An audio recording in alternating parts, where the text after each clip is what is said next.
Repeat the question again. Sure. Infatuated by all the energy that's Yeah, so who are you? Where are you from? How did you come? Tell us about your business, how you came to be running it, and how things are going.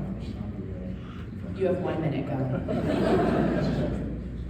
Good morning, everybody. Alando Simpson, CEO of COR, otherwise known as City of Roses Disposal Recycling, which is our formal name. Second generation business. We are a solid waste recycling, materials management, and innovation company. Really doubling down, actually quadrupling down on this concept referred to as a circular economy. So in layman's terms, taking the waste that you're going to be generating today on your table, which is organic waste, and turning it into a renewable energy source or a renewable product, like something that's not organic in nature. And so feeling like that we are at a stagnation point of Portland's evolution as this like sustainable utopia and global leader in this space or this concept, we feel like there's an opportunity for us right now to not only rebuild our economy through a more sustainable lens that not only decarbonizes and reduces greenhouse gas emissions, but also brings to life humanity in a way that we haven't done in our society, and providing pathways to career opportunities and wealth creation through the green economy, given the fact that our federal government has just flooded our economy with $1 trillion. And so for us, we take it very serious and personal in terms of how do we put Portland back on the map as a global leader in sustainability and course correct the trajectory in which our societies are on today. And then how did your business get started? Did your dad start it, Alando? My dad started the business in 1996. My siblings here as well, right ahead of me.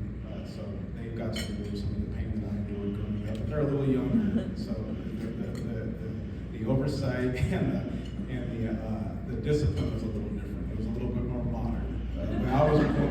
What I went through was a little bit more like abuse, for lack of better terms. But he started it in '96. I've always helped to work with my dad. I've ventured into other things like mortgage broker. I worked for my best friend who was an NBA player at the time. And when I got serious about the business, that was about in 2006. And helping him grow from a company at that time, I think, which was probably about 6 employees, mainly drivers, to today where we have about 100 employees. And just to imagine, even over the last couple of years, and mind you, this is an industry that you cannot just start a business in. I want to be very clear. No one in here can just say, I want to go start a garbage company, because the government has to allow that. It's not like I just want to go get a coffee shop when I got some money. It's a way different paradigm. And so understanding that there are significant barriers and hurdles and obstacles in terms of becoming an entrepreneur in this space is very complex and very political. But just to give you a little context, that going from a small company like that on a 1.7 acre property in a 6,000 square foot facility, which is what we started with, to grow into a 12 acre property in a 100,000 square foot facility, where at the time we had 1% market share, but today we have 11% market share within the entire metropolitan region in terms of waste management services, is remarkable because it takes a special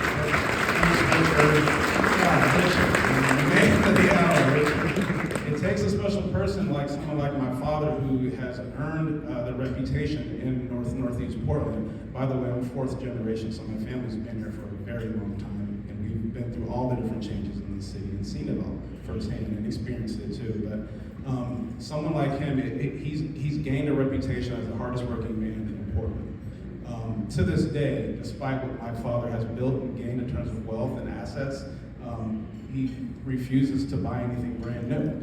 And so he's an avid Goodwill thrift shopper, which is cool today now, by the way, but that is something that is his MO. He does not like to buy new, he does not like debt, he prefers to pay everything cash, and it's just kind of his ethos and the way he goes about it. And so those types of values and principles, not only making sure that he's very conservative economically, but also making sure that he's providing opportunities for people that look like him, given the fact that he is a business owner and he has the power and opportunity to do that. Those are the types of principles and ethics that we try to weave in and out of our company and make sure that we pass that through to the next generation.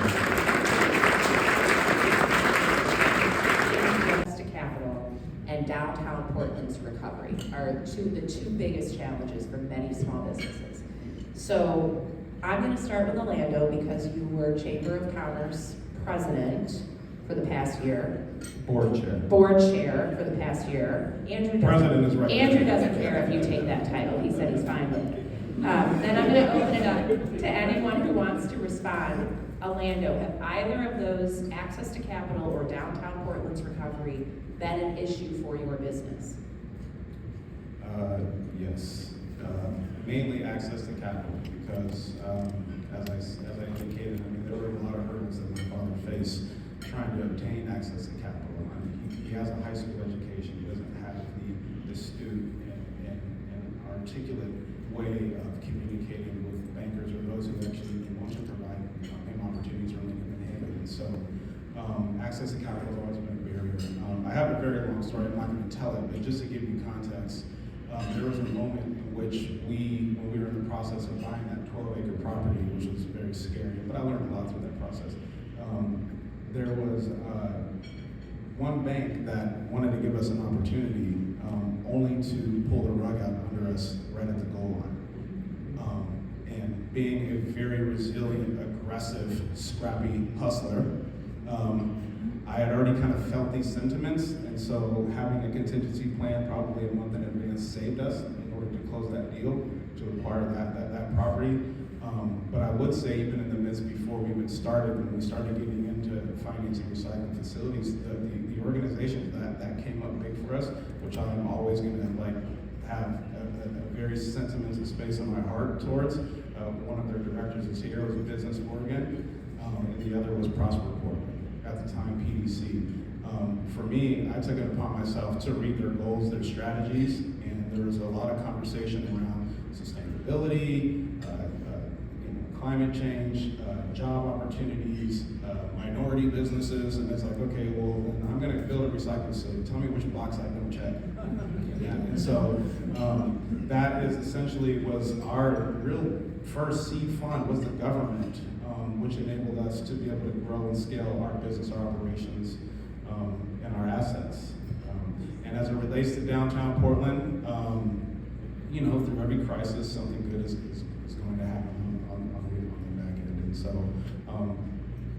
unfortunately, we've benefited off of all of the trash everywhere. I understand that it comes with some pain, but I would say, no matter what, downtown's issues are more, I think, about us as human beings redefining the definition of humanity.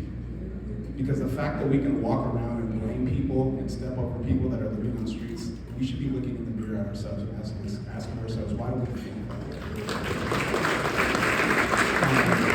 And so it's an opportunity for us not only to bring the livability, the prosperity, the economic vibrance back to our city and our community, but it's also an opportunity for us all to double down and invest in ourselves, to try to enhance and improve ourselves, our spirit, our minds, our consciousness, so that we can all grow and benefit together.